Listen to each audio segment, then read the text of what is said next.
Bonjour les enfants, aujourd'hui nous allons apprendre à calculer l'aire d'un trapèze.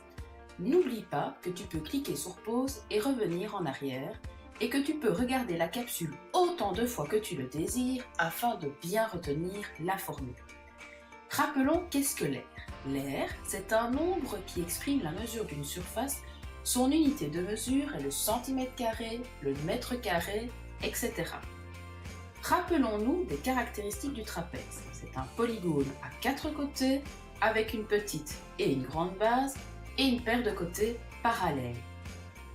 Voici les éléments dont nous avons besoin pour calculer l'aire d'un trapèze. Nous avons besoin de la petite base, de la grande base, ainsi que la hauteur qui est un segment de droite perpendiculaire à la petite et à la grande base. Le trapèze est composé de deux triangles. Le triangle blanc a pour base la petite base du trapèze et le triangle bleu a pour base la grande base du trapèze. Étant donné que l'aire du triangle est base fois hauteur divisé en deux, nous allons faire un mix de cette formule.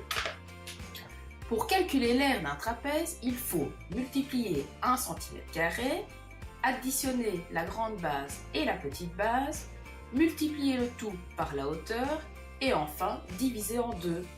Je te propose un petit exemple pour voir si tu sais appliquer la formule.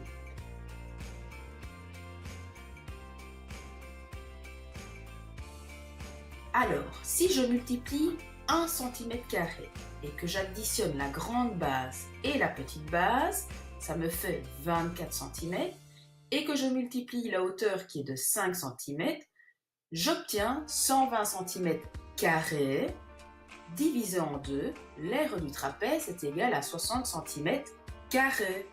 Voilà, c'est la fin de la leçon et je te dis à demain.